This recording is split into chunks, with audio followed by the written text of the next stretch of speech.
So, good afternoon, everybody. Nice to see you all. Thank you so much for joining us. Another uncertain, challenging week for us all, which I'm sure you agree. But it's great that you turn up, and wonderful that we're going to grow some businesses together. Fab. Okay, so if you want to turn your microphones on, and what we'll do now is I just want to go around everybody and just if you can share your main aim. And also, if you can share with us, this one smart object. Obviously, I like 3 objectives. That's last week, but I'm just conscious of time. So, if you can give us your main aim and your main objective, and hopefully that objective will be smart. So, should we start with you first, Susie? Oh God. I guess my main aim would be to make a difference in people's lives through printmaking. That hasn't changed. The reason I'm hesitating is because I'm not sure if I'm going to go down this particular business route now. I might shift. Anyway, let's pretend it is for now. So make a difference in people's lives through printmaking. That's the aim. First objective, establish an artist collective and source target market by mid-April.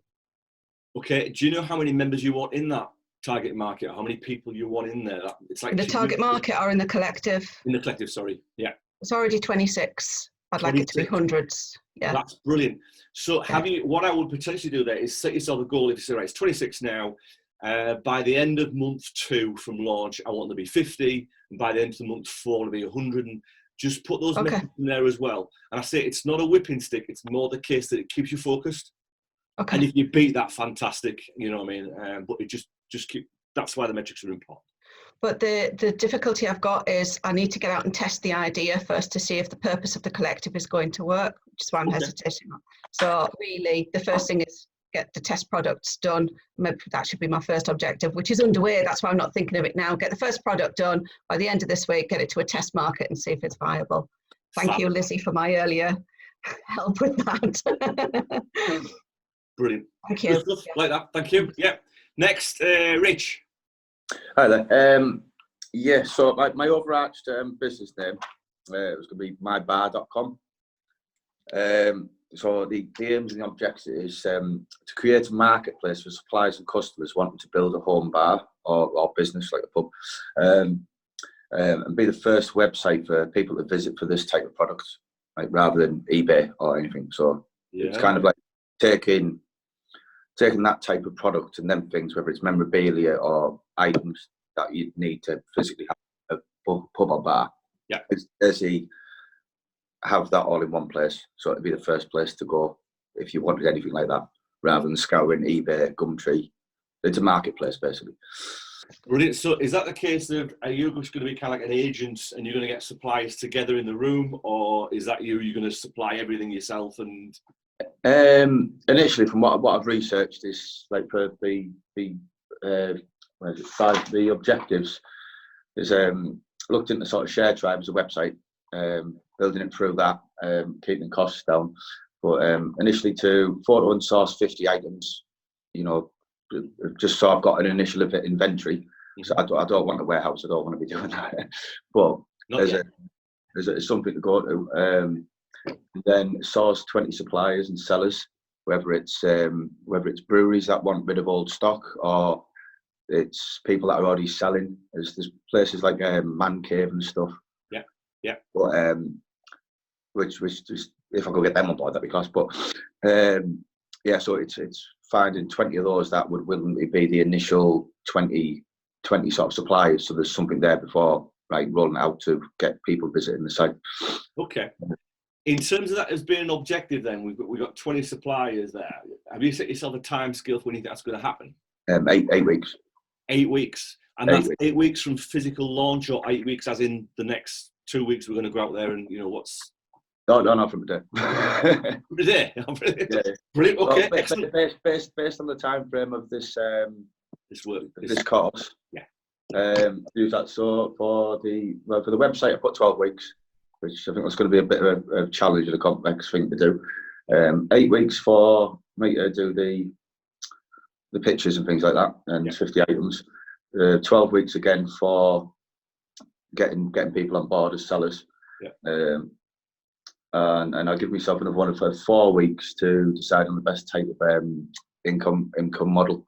You know, whether it's like a commission based or charging people to sell on that site, or you know, there's different ones, but to make a concrete thing within 4 weeks. Yeah, brilliant, excellent, good. Thank you for that, Mark.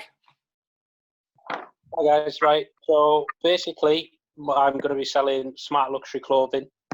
My main aim is to do so for half the price of the competition. My smart objective currently is to get samples delivered from a supplier, and I'll be looking to do that by next week, hopefully. Whether we receive the samples by then, we don't know, but obviously I want to be asking for them. I've got a graphic designer working at the moment, and then we're just sort of pushing from now on, really. So I hope to get that complete by next week, if I can. Okay, brilliant. So in terms of an objective, what does that objective look like? I mean, is it a number of suppliers, or give me some figures in there? So what I've done this week, bear with, let me get my sheet up. I've looked at a few different types of suppliers. I've got one at the moment, and I was looking at this drop shipping, but it's quite expensive compared to batch buying. So the batch buying is obviously in batches of 26. That lowers the cost to about £6 per unit. Whereas if I was to buy singularly or drop ship, it would be £16 per unit. Okay, yeah. So we're looking at sort of like a retail of 30 quid. Quick maths, per 100 units, you're looking at 1,400 profit on drop shipping, 2,400 for batch buying. So it's quite a big difference in there. Yeah. So I've obviously got to look at that as well. And obviously I've been looking at printing techniques and seeing which one I prefer to use based on obviously how detailed the design is, etc., because that could also lower and raise the price. Okay. But yeah. When are you going to launch? When do you see yourself launching? Probably about 4 or 5 weeks, hopefully, if we can get funding. Okay. Cool. Yeah, good. Thank you for that. Joseph. Yeah, hi. Can you hear me? Yeah. Good. We wanted to set up a cheap way to find all good quality computer components for a market that usually is quite expensive because of branding and stuff. We want to try and provide a way for people to get cheap but still effective means to gain these components. Objectives wise, we've set up a overall objective, but small objectives that lead on to that main objective. The main objective is simply to make a sustainable business within the first marketing year, so we're able to make a proper profit without having any declines. I'm trying to find the word. What's the word? Return. When you're not making a profit. A loss. A loss. That's it. I'm having a mind for that then. But that would be our overall objective, with the small objectives being things such as to create a good relationship with customers within that first marketing year. We'll be able to measure that we're hoping to try and get at least a 75% customer feedback from either excellent or from like around the areas for excellent, so good. Okay. Yeah. Cool. Yeah, that's good. I would say the objective is a bit wide there. Just try and add a few more metrics in there, just to kind of, if you remember, everybody in this room now we're all startups. Yeah.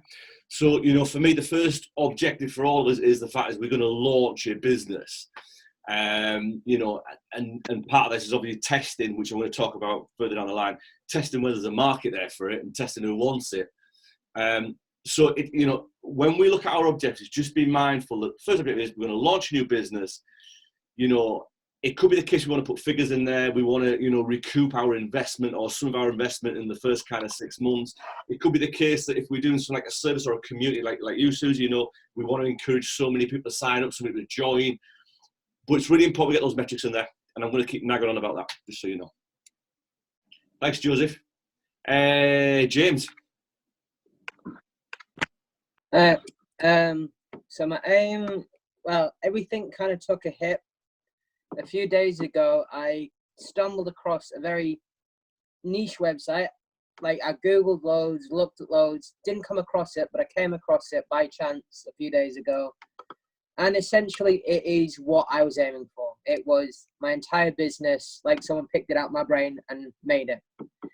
So it kind of shot me in the foot.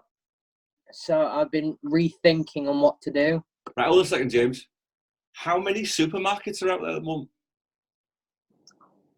Yeah, good 20, 30. Yeah. So why do we not go to why? I bet if I asked everyone in the room now where we all shopped, I bet we'd all have a different shop we go to. Some Aldi, some Tesco, some Morrison's. Yeah. So why is that a problem that someone's doing what you want to do? That's what I've been trying to tell myself. Is like how Rich was saying, he wants to be the first person on the list of where do I go to, and that kind of helped me, but it put me down a few notches. So I'm trying to rethink and try to make it a bit more lean. To be fair, the first thing I thought of when you were saying that, the fact that you said you struggled to find it, would give you more encouragement to be that one above them. If it's the same business and their website is you can't find it, you struggle to find it after going through Google. There's your prime win. Yeah. Absolutely spot on. Yeah, absolutely true. For me, if the worry is, and it's a slight worry, if you go to the market and there's nobody doing it, yeah, it's a bit more hard to do your research because obviously you're trying to find that market. Do people really want this? There's somebody tries before. Likewise, if you go in a saturated market, it's how do we stand out in a complete saturated market because everybody's doing it. If you can only find one other competitor at the moment, for me, that's a massive win because that means there's a market there for it, but you're going to do it better. So you can use the benchmark to look at them and think, right, what are they doing that doesn't align to my values? What are they doing that doesn't look right to the rest? For me, I think it's a no-brainer. Do not let that put you off.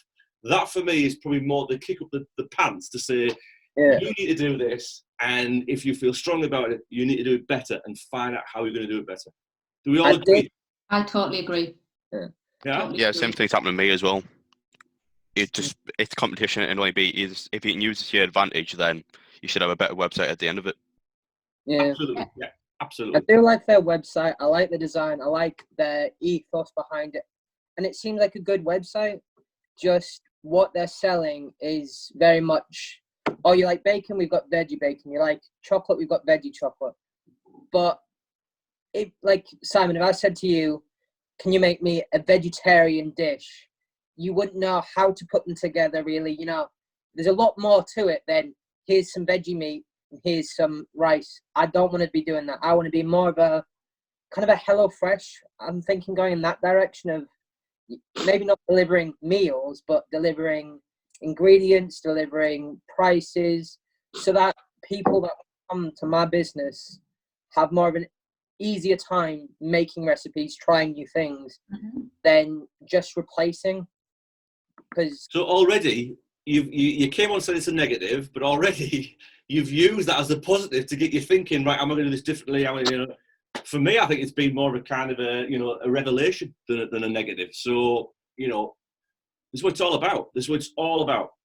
Yeah. My big overarching aim, though, is still to make sure that by the time I end this planet, I've changed a few hundred lives, if not a few thousand.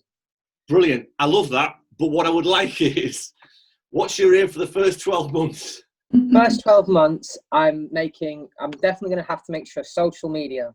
This company has not done anything with social media, so just stop there, James. You're talking about tools and channels. That's not aims. Aims is what do you want to achieve? So if you imagine that you want to make a difference to people's lives, that's a great aim. Yeah, if you can touch 10 people in the next 12 months, i.e., you can encourage them, influence them, educate them about what you are and what you do. That's brilliant. Yeah, that's what I would say for me is an aim.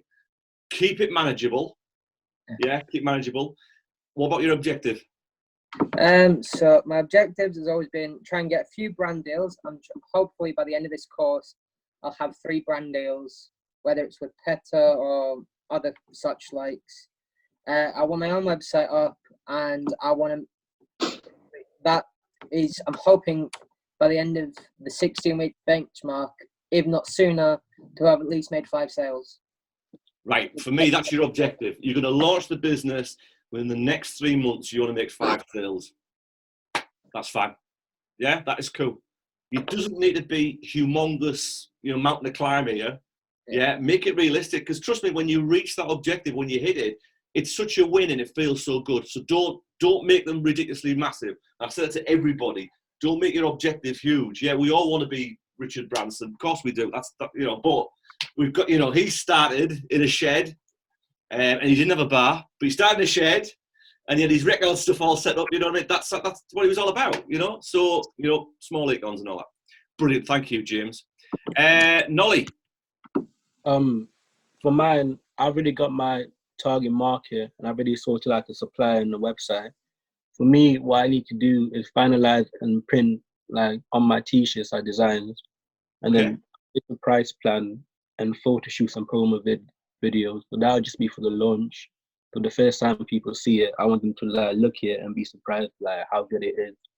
And and then for my overarching aim, I want, because the problem when you go a creative company is sometimes you have to make sure you be able to turn a profit. When you're trying to create a video, they cost money to do, and it kind of adds costs. So I want to be able to still remain creative, but at the same time be consistently turning a profit, just to be growing in the first 12 months. So assuming that your aim is that you're going to launch a fashion brand.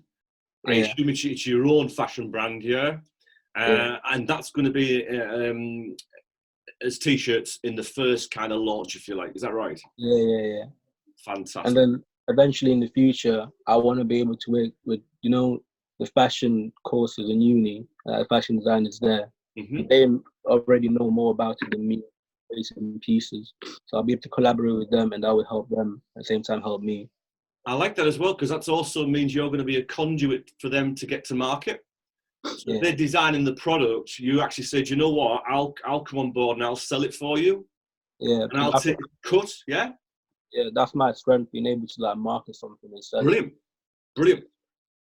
Cool. Thank you, Nolly. Who have we not had? Petra. Yeah, hello. Are you all right? Yeah, I'm all right. I wasn't in last week, and I've not been able really to settle down to figure out what I really want to do. Okay. So I'm a little bit backward. So I'm trying to get things together to try to come up. I don't know if there's a way I can get the video of last week. Okay. Well, I'll tell you what then, if you want, why don't you stay on the call at the end of the session, and we'll have a quick chat with Lizzie and I, and anybody else wants to hang around, we can have a chat. Okay, I will. That sound okay? Okay. Good stuff. Excellent. Thank you. Not a problem at all. Aaron. Yeah, hello. So I was talking to Lizzie about my area and stuff like that, and she brought to my attention that there is websites close to what I was doing. So I've been more focusing on how I can be different from them and stuff like that. Okay. So at the moment, my main aim is just to bring local businesses and people together and create a community. I've got a couple of marketing objectives. So I want within the first year of actually creating the company and getting a website sorted out, have an average of 40 jobs posted. Okay. A month. So because I think that would bring good traffic to the website and keep a constant flow of people. How about breaking that down and just saying month 1, I'm going to get 5 jobs posted. Month 2, I want to get 10 new jobs posted. Month 3, and actually break it down that way? Yeah, I just thought that might be, it was more easier to conceptualize rather than every month hit this certain point. But I can break it down into milestones. It just provides you with some, tangible targets. And if what you always say is, if you're not getting people on board, do you need to change something? Do you need to adapt something? Whatever it is. If you get more than enough people on board, what you're doing right, what you need to do more. That's basically why I would kind of stagger it. Mm-hmm. Yeah. Is that okay? So like, so it's easier to measure. Yeah, absolutely. Yeah. Yeah, that's fine. Brilliant. Brilliant. Thank you. Anybody I've missed? No? Fantastic. Thank you, guys. Okay, so just quickly, as I say, keep that main aim in mind. Try and hone it as you go on. Don't forget, we're not setting things in stone when it comes to marketing. We're looking week on week. Does that align to my values? Does that align to the aim of where I want to be? And then likewise, think small, smart objectives. Yeah? Really break them down and set those metrics in there, because that's how you're going to measure progress. And again, objectives aren't set in stone. They're just there as guideposts, as guidelines, yeah, to carry us forward. Okay? Good stuff. Right, what I want to do now is, any questions, first of all, on the back of that? Any questions to do with aims and objectives? Or are we all pretty much happy? Good stuff. Right, what I want to do is, I'm going to quickly share my screen.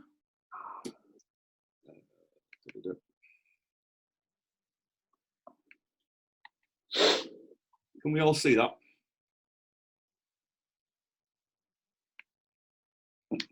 Yeah, brilliant, brilliant. Yeah. Okay. So I'm not going to go through, as I've said, I'm not going to go through every slide that's on this week's workshop. I just want to cover a few things before we talk in further.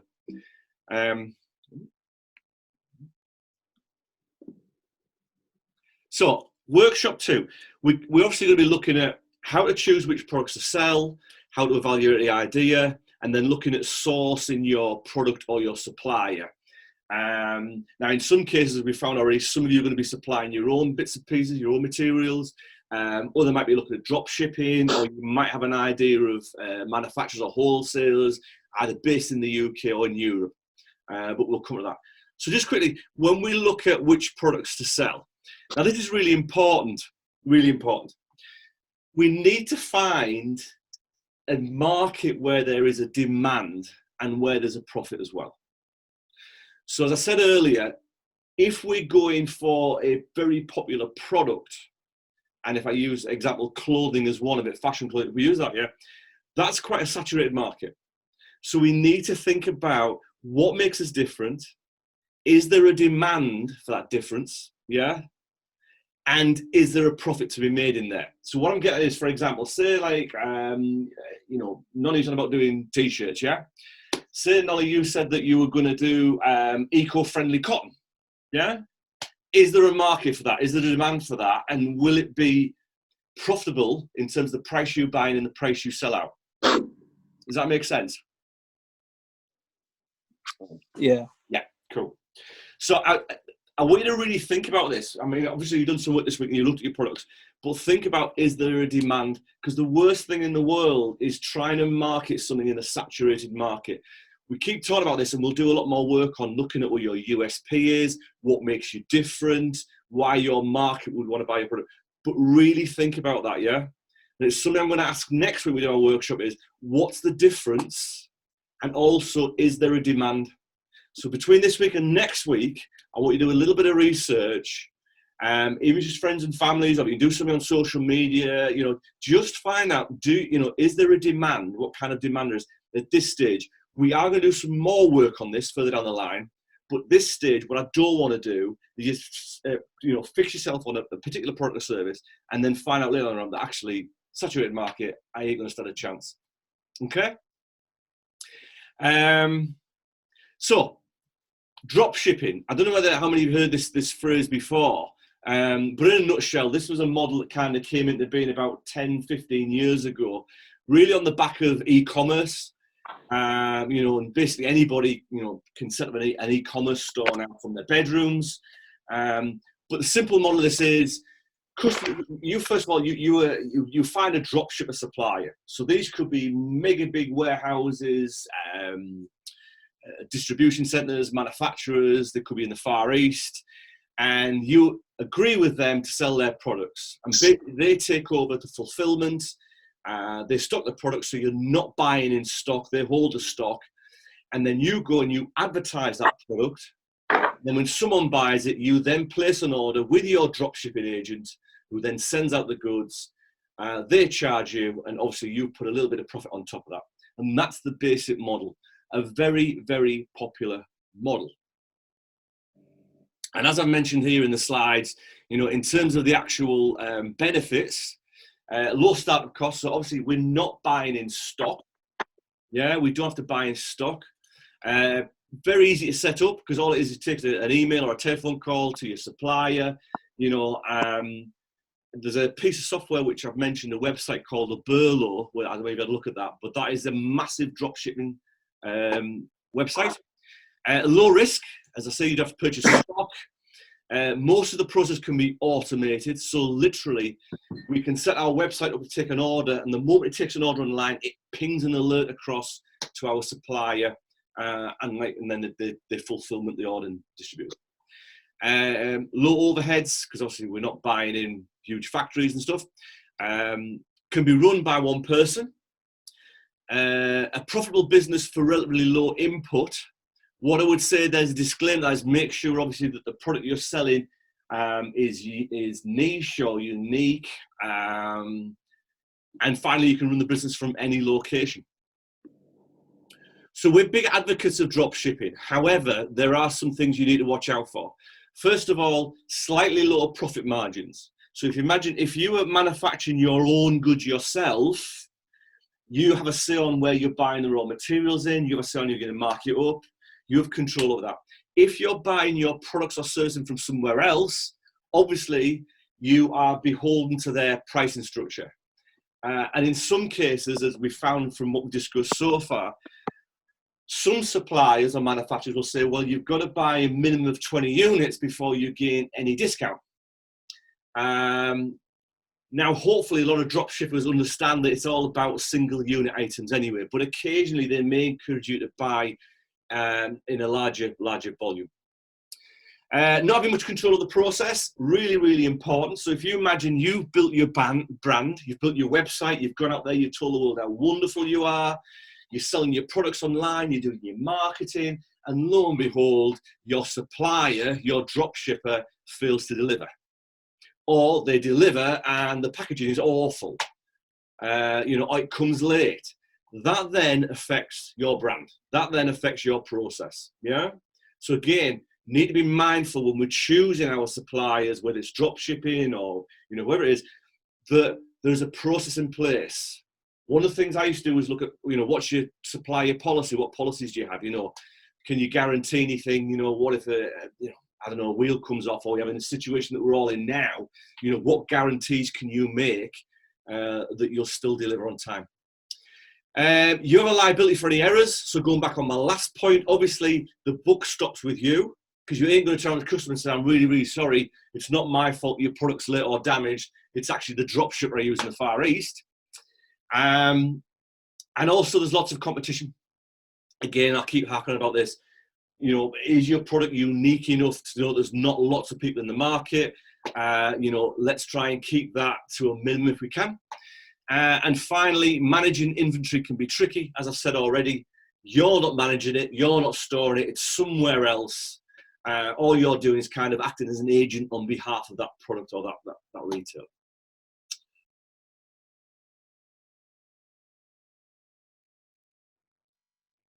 So you'll notice on the slides, I also did a quick 10 ways in which you can find products to sell.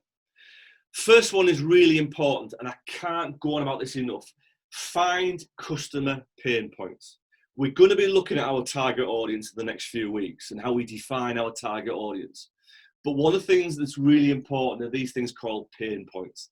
These are things that get to us, that we all suffer from pain points.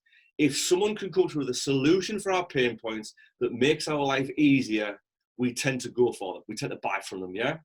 So for example, Rich, you were saying about obviously doing your bar kits and all that. You know, as you've rightly identified, if I want to build a home bar, and I've not done research obviously, but if I want to build a home bar, I would think, right, I've got to go to B&Q, I've got to go there, I've got to go to the warehouse. There's about 5-6 places I've got to go and visit to get me bits and bobs, yeah? Whereas one of your customer pain points about, do you know what, my model, my business is going to have it all under one roof. You come through one person, I pull it all together for you, and I ship it out for you, and it's all under my domain. So already you've identified a pain point, a customer pain point, yeah? We don't want to shop around. If it can be easy to buy from one place, we will, yeah? So think about these pain points. And again, it ties into the fact is there a demand for your product? You know, are people actually struggling or suffering from the solution you're providing? Really, really important. Look for hobbies and interests. Obviously, you know, if you're passionate about something, you know, and I think one of the examples we've used is golf or, you know, sports, you know, make that your business if you can. If you're passionate about it, you're going to talk more openly, more knowledgeable about it. You're going to become an expert on social media. It also helps in terms of your authenticity because already you have a love for what you're doing. And trust me, take it from someone who's got very much experience. You know, when you run your own business, you've got to love what you're selling. You've really got to love what you're selling. And I said number 3, personal passion, really important. Likewise, professional experience. So if you've done a job previously or you've worked in that environment previously, yeah, you've got that knowledge already, especially if it's retail. If you've worked in retail before, fantastic. You know the retail industry ticks. So in that respect, you've got that professional experience as well. Number 5 is all about trend spotting. And I suppose to some extent, James, you've been involved with this week where you've looked around and see what people are doing and, you know, spotting those trends in the market, you know, and seeing how they do it. And, you know, will this be something that's going to carry on for the next 12, 18 months? One of the big trends I will predict now, it's not brilliant science, it's basically that more and more of us are going to be shopping online because we have to, because at the moment we're stuck in an environment where we're all stuck at home and we're self-educating ourselves. And it's not just kind of younger generations, this is older generation. There's research that says at the moment that the kind of the 60 plus market, because they're stuck in and they don't want to be isolated, they're actually learning how to use social media. They're learning how to use Skype, FaceTime, because they've had to. So in terms of the business, there's never been a better time to go online. I said this already, but you're going to have a wider market, a wider audience. So when we look at those trends, think about, instead of just saying, right then, I'm going to deliver a product that suits everybody, I'm actually just going to hone in on one specific market. And that may be, you know, I'm going to hone in on people who are retired. Between the ages of 60 and 8-year-old, they are my core audience. That's who I'm going to sell to first of all. Will this work? You know, will they buy eco-friendly clothing? Will they buy, you know, environment-friendly food? Who knows? But that's what I'll be looking at. Number 6, customer reviews on existing products. Obviously, there's a lot of review websites out there. Can we have a look at those, or forums, anywhere where people go on and moan? And, you know, we all moan. But anywhere you can go on there and find people moaning or, you know, complaining, you know, what are they complaining about? Twitter's a good thing for that as well. You know, if you put a hashtag in there and put something that aligns to your business, you know, see what people are saying, see what people are talking about, yeah, and you know what people are saying. And likewise, if people are giving positive reviews, have a look at that service or that product. You know, how can you make it better? How can you make it different? Number 7, browse what's trending on online marketplaces. Again, obviously you've got eBay, you've got Amazon. You know, see what people are buying on those sites. I think I put some links in the slides that you can have a look at.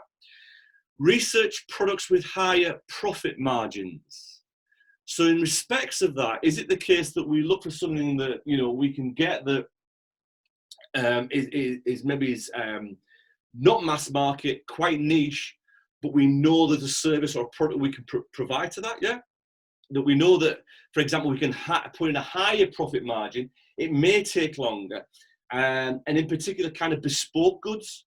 So anything that's bespoke that we can offer, anything where we're making it, we're tailor-making it for people, yeah? We're already in a niche because we're tailor-making it, obviously. But secondly, we can add a higher profit margin on that because it's tailor-made, yeah? Number 9, look for related products, which I'm sure you are all doing. You know, obviously that research, find out if it's already in the market. Does it exist? Is this product out there? And number 10, I'll just always be on the lookout. Yet, you know, this is a funny time. We've never known this before, this scenario where basically we're on lockdown, you know, and we're kind of almost trapped in our homes. You know, there's going to be all sorts of new businesses starting, all sorts of cottage industries starting, things that we never thought of that's going to make our lives easier. Even stuff like, there's a guy that came up on Facebook the other day saying he had a van and he's happy to go and collect your shopping from the supermarket and leave it outside your house. Now, yeah, it could have existed long before the virus, but in effect, it's actually quite a clever idea because people are more connected, they're more in tune with stuff like that. It's making my life easier. Yeah, brilliant. So there's going to be a lot of these really new niche businesses that are going to start popping up. So be on the lookout for that as well. Is it something you can bring into your business as an added extra? Is it some way you can add value? Yeah, just be mindful on the lookout. So that's enough from me. I need to take a deep breath anyway. Going to go back over to you guys. Let me just stop sharing that. Okay, what I'd like to do is let's go around the room, and I'd like to know what your product is. I'd like to know at this stage, and even though we've not done much work on it, who your target audience is. And I'd like to tell me if it's going to be self-made or whether you've got a supplier in mind or something. Yeah, let's start with you, Susie. Oh, got a friend on there as well? Yeah. So the product, through the Artist Collective, the idea is to use everybody making a piece of one artwork. So a lead artist makes the background, which is printing from logs, and then from four to, it could be 26 artists, each make a separate piece that is then printed on top of that log. So it creates one large artwork. Does everybody get that? Does that make sense? So it's artwork that is the product. Mm-hmm. The idea to sell it, the target markets, is this has come about by artists being in crisis, because we are, and having no money. I mean, like nothing at all. So I was thinking of a way to help other artists and help us all be able to pay our bills, basically. Hence the Artist Collective. So coming together as a collective, making these products. The idea of the log and doing the first print on the log is so that it links to people's own values. It links to people caring about the environment. It links to people being interested in nature, etc., etc. So the target group then become members of National Trust, Woodland Trust, RSPB, so people within membership organisations. So the route to them is actually quite clear. And that's it really. So what I'm doing at the minute is working very hard to get the first samples made. I'm short on tools. I've got one rusty saw. I've never done anything like this before. So learning how to make a print from a log sounds easy, but it's quite tricky. I was listening to what you were saying, James, with great interest, because you said that you'd found that other website and it had been a right kick in the teeth. I had a similar experience this week because I saw an artist who's a really mega famous artist, I don't even know why I didn't know about him, who's done this. He's already made these log prints. He hasn't done the second step. He hasn't done the collaboration, which is where my strength lies in. So at first I was like, oh shit. But then what I did was I looked at it, and his artwork is selling for $3,000 a piece. And I was like, oh, okay, I can learn from you. You're dead, so you can't learn from me, but I can learn from you. So, you know, it's not about being discouraged. It is about being encouraged. So that's my product. How do you plan, so in terms of how you take that to market, is this something that's going to be available online, or how do you plan to sell this product? And is it a case that each artist will get a cut of the profit, or what? Yeah. So it's about artists making a living. Yeah. So the reason that it's print work is an artist can make a lino cut. It's one carved piece that they make. They could spend as long or as little as they like. I'm allowing a day. So you're talking 250 quid day rate. Mm-hmm. So I'm looking for each artist then to earn 250 quid back. Because it's printmaking, you can do as many editions of it as you like. One piece of work, then somebody else in the background is printing it off and making it. That's how they earn the money. So I've yet to really work out the finance on it. I've got it to a point. I know that if there's 4 artists making one piece of work, for each person to make 20 quid and the lead artist to get a bit, it needs to sell at 110. So that's the exploration. That's not a good selling point, because then there's lots of other costs that are not covered. That's just paying everybody back. What we could do is go for a wider limited edition and lower that, you see. So there's different ways I can play around with that. it's not a high profit margin, this. Where I see the profit coming in as a business is kind of the other products, the other ranges. So things like having the artwork then produced onto multiple surfaces. I don't mean mugs, but I mean like really gorgeous textiles, working with fashion designers so that they have this exclusive access to this art for their own work and things like that. So it's more of a showcase product service to start with, to launch awareness about. No, not really. No. To start with, it's selling art. That's it. Selling art, pieces of art. I don't really do art that way. I don't do prints and sell stuff for walls. So this is quite a change for me, because I have a phone box that I tour and invite people into it and stuff like that. So I'm more about community. So my practice is helping people through the practice itself. So that's how I gain. I figured a way I can earn a bit of money from this, obviously. But it has come about, this idea, purely from the crisis that we find ourselves in. Whether it's a business that can then go beyond this, like all of our businesses, remains to be seen, I think. But the product is, to begin with, make some art, put it to a specific market and sell it. So this theme fits this particular market. The growth is looking at other themes, say architecture, and then putting that to those other markets. Brilliant. Great. Thank you, Susie. Thanks, Sharon. Joseph, you're next on my screen. What was the question again? Sorry. So just tell us about the products you're looking to sell, and have you identified a supplier yet, and people you're going to work with, and have you also looked at the kind of is there profit in there and so forth?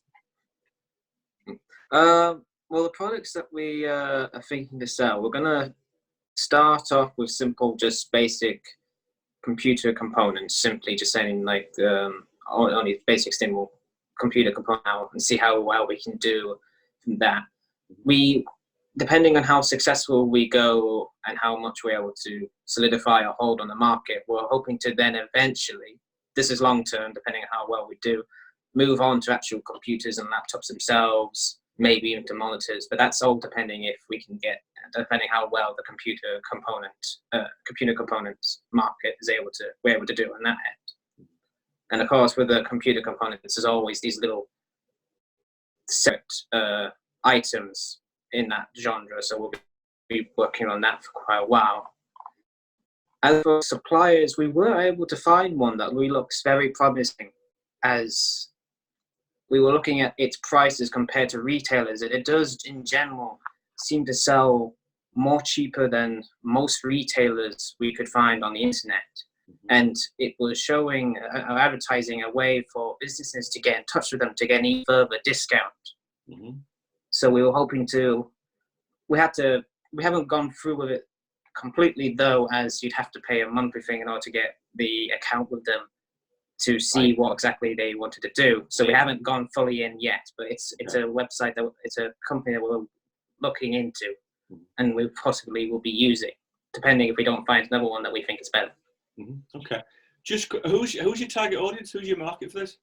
Our target audience is the gaming community. So it's around ages, we're thinking about 18 to, well, to be fair, the age rating is different. It could be around 18 to about 50. The gaming community, at least for the computer side. So it's PC users and stuff like that. So these are things that I can buy for my PC that what can make the PC run faster, run better, or is it components or? Well, yeah, it makes it run faster, run better. All the PCs would need to have the set amount of components, such as they are in different quality. Yeah. And the thing with like the PCs, when you're using a computer, the components themselves eventually die out and like they become like not as good anymore. So you'd have to replace them. Okay. So that's the sort of market we're looking to go into. Cool. Is this a market you're in already yourself? Is this something that you do yourself, and is this something you've got a passion for? It's not what we're already in, but it's something that I've already got a passion for, because I'm a gamer myself, so I already look into stuff like this in hopes to get improved stuff. Good. But it's not. We haven't been selling or buying. No. As a business. More you personally, is this in a market that you kind of, you've got some experience in from first hand, if you like, as a consumer? It's yeah. Brilliant. Good. Thanks, Joseph. Great. Rich? Hi there. Yeah, for products, obviously, I've said mybar.com. Initially, I was thinking sort of product-wise would be like merchandise.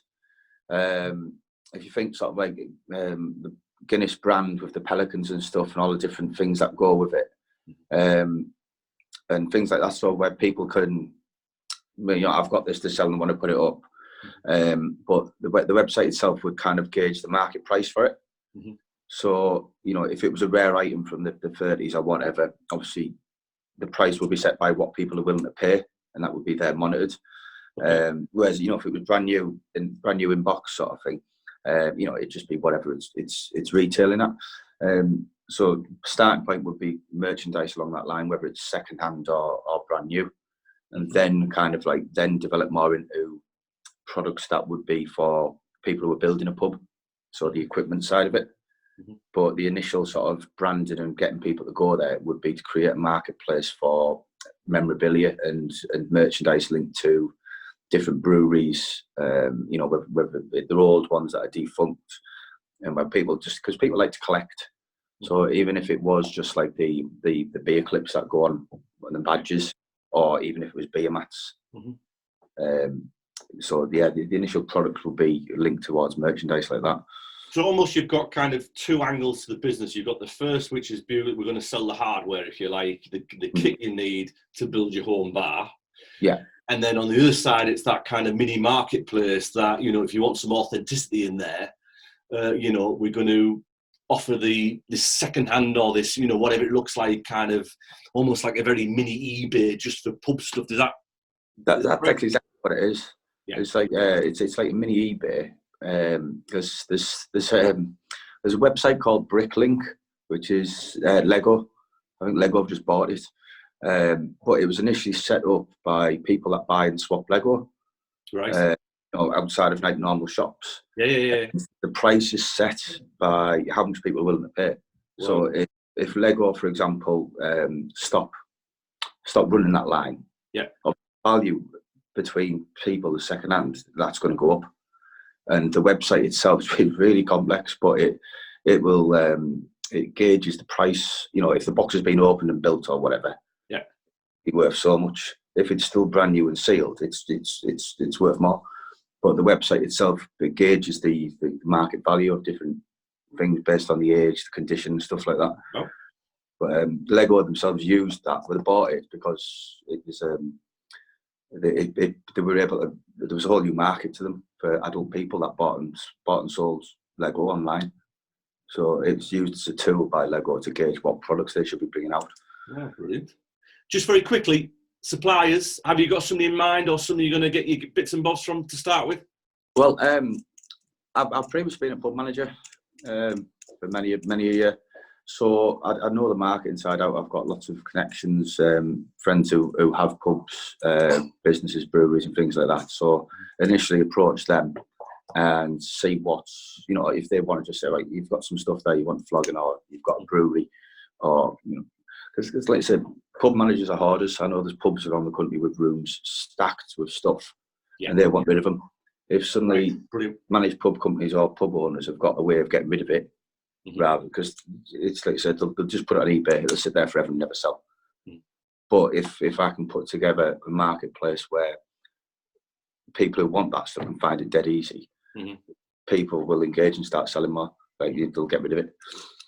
I think the salvage industry, that kind of, I don't know whether anybody watches it, but Drew Pritchard, Salvage Hunters, absolutely amazing. That industry, just for that kind of salvage, that kind of pub memorabilia, is huge. It's almost like, as I'm sitting here and you're saying all this, I'm thinking whether the main focus for the launch should be on the pub memorabilia, and the backup should be on, by the way, if you want to build your own pub, we've got stuff as well. I don't know, and it's down to you. That's kind of where I'm at with it. That's kind of how I feel this is going to go, because I think you've got a nice starter there with the fact that the memorabilia, or the pub salvage, if you like, is there, and you can get all of it pretty quickly. Anyway, just a thought. Thanks, Rich. Thank you. James? Is that you, Petra? Yay! Everywhere, give Petra a big wave. She's got a face mask off now. We're all cool. Yay! Right, I'll pick on you in a minute, Petra. Pick on you in a minute. James, go for it. So my whole website, what I'm trying to give them is an experience of vegetarian and vegan foods, essentially an online supermarket, but I don't want to just be a supermarket. Anyone can be a supermarket. I want to try and incorporate meals into it. So I'm kind of a mashup between HelloFresh and like vegan online shop supermarket into one. Supplier wise, I've been looking at wholesales, which is, funnily enough, how I found the other website, which shall not be named because I'm going to kill it. Then I'm trying to get them and some other people get the ingredients in, thinking of making, but I know it's a bit of a, instead of drop shipping, get them more to me. I box it up, I send it off. But I mean, as long as the delivery time, that's the one thing I've got to make sure of as well, is all right. But essentially, it'd be like you order off me, you can either buy individual items or you can buy a package for a certain amount of pounds. Then per so many days per week, you get sent fresh ingredients like HelloFresh, and try and go down that route, because for many people, I noticed it's difficult even just to think about vegan foods. They go, what exactly is vegan food? I know what it isn't, but what is it? I mean, I was talking to a friend about mung beans. Never heard of them before. I cook with them at least 3 times a week. Mm-hmm.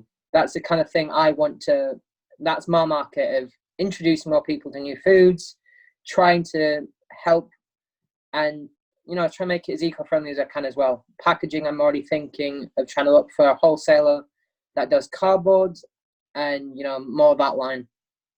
Right, as you say, if you tell me all this, I'm sat here with your financial director's head on, and I'm having a bit of a breakdown here because it sounds like you're spending lots and lots and lots and lots of money that you don't have, I assume. You know, and I like the idea of the subscription meal service. I think that's brilliant. And do you know Jodie McGregor? No. Do you know Jodie McGregor? Jodie's just launched her own breakfast subscription business. In fact, we could get her in, couldn't we, in a chat one of the weeks. I'll get her in to do it, yeah, because she's definitely, because she's great, and she's somebody who she's been growing this business for the last. Well, she was a fitness instructor. Yeah, she was personal trainer. Yeah, I said personal trainer, and she's been dabbling with this business for the last 18 months, and she's finally honed in and got her product, got her off a proposition right, and it launched last week. So I think she'd be really useful to talk to us all, obviously, about launching the business. Yeah. But definitely you, James. For me, I like the whole concept, and I don't want to put you off. This is just my penneth worth. I think unless you've got a lot of money to suddenly just open this kind of supermarket, it's going to cost you a fortune, because all those suppliers, they won't drop ship. You won't get somebody who supplies beans just to drop ship. They will make you buy in bulk. So you're going to be buying all this stuff in bulk. I think, based on what you said, I love this idea of the vegan, model meal in a box. I think it's absolutely brilliant. More than ever now, because we're kind of stuck at home, you know what I mean? A lot of people don't cook. So if you could provide that service where you are giving them that vegan meal in a box, there it is, there's the ingredients, there's the recipe, off you go. For me, my opinion, what everybody else thinks, I think you've got a worthy business there. And what I would suggest is just start with 5 meals. Just 5 meals, 5 ingredients, and just trial that first. Because, I mean, I know meals are normally about, if you were to buy a meal in for you and, your family, it costs about £5 a head, it can be at times. Vegan meals, I made a butternut squash yesterday. It cost me about £2, and that's essentially 4 bowls full. Yeah. So it's a lot cheaper with using beans. So wholesale with the cans, I should be all right with. If I get them dried, even cheaper, actually. So I do understand that starting off, I want to make it small, and I'm just going to be wary of it is essentially fresh produce, so there's a time limit on it as well. What I would do with yours is just listen to your market, launch small, yeah, and listen to your market. If your market start asking for, can we get hold of the ingredients outside of the boxes? Great, you know you've got an audience there who are going to buy that product. The worst thing in the world is setting your stall up saying, this is everything I'm selling, and nobody buys it. Do you know what I mean? It's the worst feeling in the world. And trust me, I've been there, so I know what it's like. You know, you've got to see your market. And the other thing I'll say is that, ironically, at the moment, vegan products are more expensive than normal products. That annoys me. Decent markup in there as well for you. That does kind of annoy me, that if you were to get a cheese sandwich from a normal shop, it's £1. You get a cheese sandwich from a vegan shop, same bloody ingredients, £2.49. Yeah, all right, look, you're killing your business. Don't tell me. You're supposed to be saying it because it's better value, it's better taste, it's better for your health. Yeah, but here's the thing. I'm only charging £1.70. I'll hold you to that. Right, let's move on. Thanks, James. Mark. Hi, everybody. Right. So my business is more about printed sweatshirts, specifically male sweatshirts at the moment. Hopefully, in the future, we'll expand the male line. So we'll be talking 5 or 6 different designs. And then further on, we're talking female sweatshirts, and then moving on to other sorts of clothes, maybe baby clothes, ties, women's pajamas, stuff like that, really. This week I've gone on to 4 different suppliers and got them tallied up, all sort of a range of between £18 to £6 per unit. Also, I had a look at drop shipping, which was incredibly a lot more money. So what I'd probably be looking at doing to start off the business is probably get the batches come in 26. So I'll probably be looking at getting a batch. That means in order to cover my costs, I'll be looking at selling 8 of the 26 to cover the entire cost of the batch. Good. Whereas the other way around, I'd have to sell around 20 in order to cover costs. So I feel like batch is probably the safer bet. But it just means up investment. Go on, sorry, Sam. I was just going to quickly say, just tell me what is unique about it, what's different about these products? Why would I buy these products? So what I'm doing at the moment is I've got a graphic designer making me up some designs. We're sort of sticking with this animal-human design. So, like, you know, where people are sort of, oh, you look like your dog and all that sort of, the old sayings and stuff. We're going to go very cliche. We're shot in, like, the old silver fox. But the old silver fox is going to be wearing a 3-piece suit, and he's going to be printed. Yeah. I like it. Go on, carry on. So it's going to be something completely unique. It's going to be individual. People are going to wear it and go, oh, yeah, you look like your shirt, you know. It's going to be something kind of similar to sort of what Ralph Lauren's doing, but not the same. And it's going to be a hell of a lot cheaper. We're talking like 5 times cheaper than what Ralph Lauren are sending out. But they also do batch. So what they do is every season they buy a batch in and then they flog them just to keep sales cheap, rather than doing what Topshop and stuff do, where they're just sort of straight in from the supplier and out. But yeah, that's where I stand at the moment. Who's your target market as it stands at the moment? So my target market is those between 16 and 35 of the male gender. But that's all I've got so far. Okay, so need to do some work on your brand story, because that's what that generates. That's what they buy into. Obviously, you know, your younger generation is very much about names, brands, stuff they feel secure with. So need to think about what that brand story is behind it, what it stands for. Is there anything like bringing in the materials you're going to use or the inks you use? I don't know. Just have a think about. It could be the littlest thing that differentiates you from somebody else. Right. You know, the fashion industry is massive. It's incredibly competitive.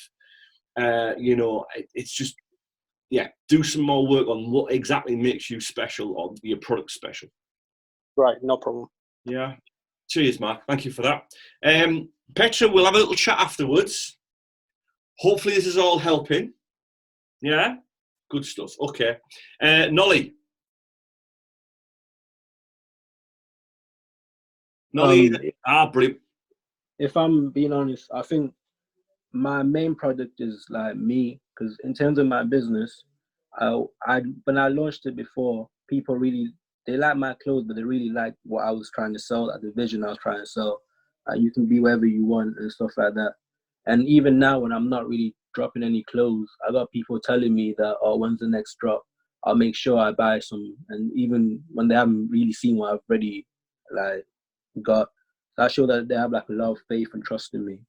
So I would say the product is me, and like the content I produce.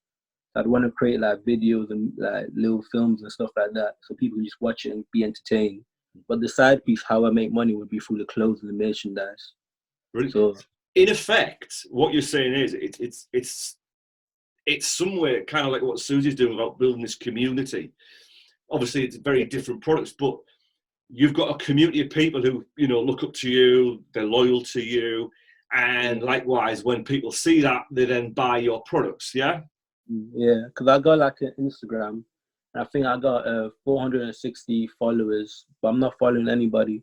So that shows the reason they followed me was because they liked what I was doing.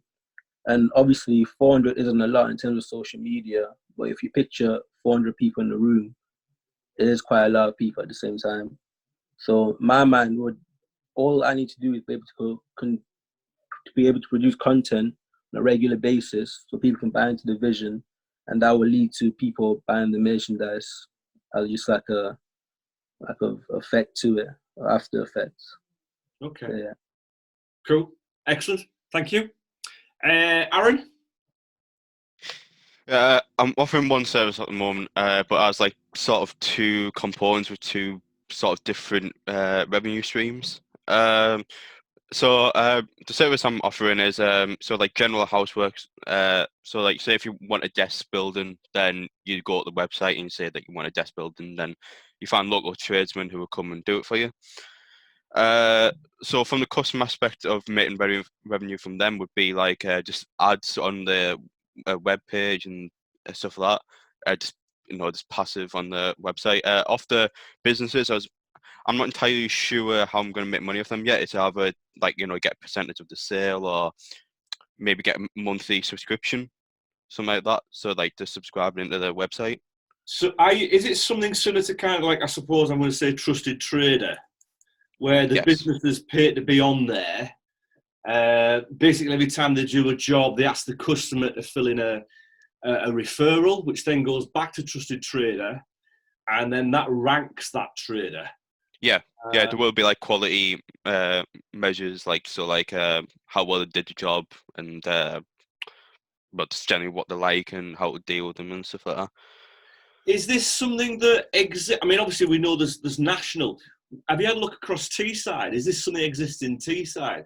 I'm just thinking there's a test market that you could start with, just Teesside first. Like almost like a Trusted Trader, just for the area, just for the region. Yeah. Currently there is other websites, like you said, Trusted Trader. There is other websites which are doing a similar thing. But yeah, I haven't heard anything like locally as in like Millers with Teesside. So that's obviously where I'm going to be starting to see if it's profitable. See if I can get a good standing with local communities and stuff like that. Yeah, so it's not like a new idea. It's just maybe different ways of making myself different from the other competition. Yeah, I think that's where you're going to need to do some work on this. What differentiates you from the others? Bearing in mind that your Trusted Traders have been around for a good 5-10 years now. It's how are you going to carve your niche in there? Do you look at specific services? Is it aimed towards specific industries? Again, is it aimed towards a specific market? Is it just purely for, pensioners, or is it purely for young people? Or, think about what differentiates. Because again, with that kind of model so far, you're entering a very saturated market. Unless you've got a lot of money to spend on that promotion, that marketing, I'm not sure you're going to get much traction over the next 12 months. But I could be proved wrong, and this is all my own opinion. But yeah, I would do some more work on that just to be doubly sure where that differentiation is. Yeah, well, I have had a couple of ideas which would make me different from the rest of the traders. Maybe like actually supplying the product they want, and then so it comes and they go to a trim and then date and build it and then deliver it and stuff like that. Makes it a bit different from like you would go out and buy it and you have to wait for the tradesman to come and then they'll do it there for you and then they go. Yeah, maybe like renting tools and stuff like that to the businesses, but then again, they might be already established, so it sort of depends on how, when they enter the market and stuff like that. Okay.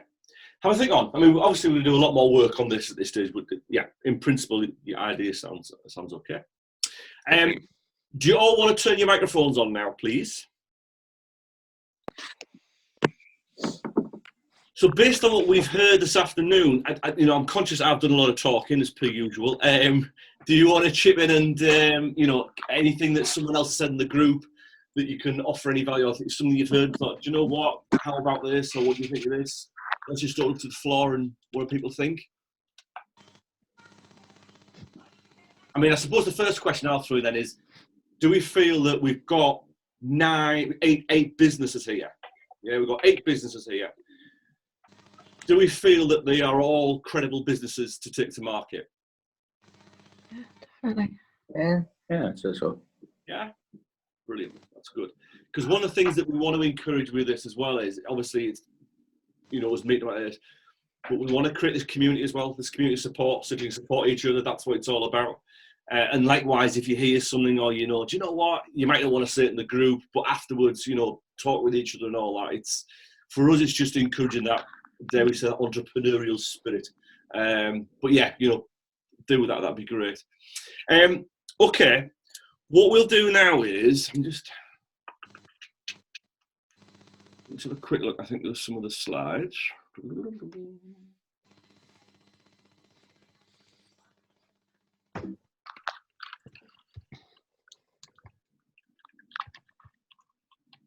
Yeah, I'm not going to talk through these in great detail, but basically what I did was I then give a 5 steps in terms of finding your supplier. And this is really, really important, especially if you're not creating the goods yourself, as most of us aren't who are in the group. It's very much about, you need to develop those relationships with your suppliers. It is so important because ultimately they are representing your brand, even though you're the face of your brand. They're going to cause that consequences. So make sure across the board that you do your research, that you do your due diligence, as we call it. Look into that supplier, look online, look on social media. You're trying to find how secure are these people, how much are they to the word. Because I'll be honest with you, if they want to do business with you, they will offer you the world. They'll say anything to keep you happy. And the worst feeling in the world is when you agree, you might even go into contract, you'll agree, whatever it is, and then they let you down, and trying to get out of that can be a nightmare.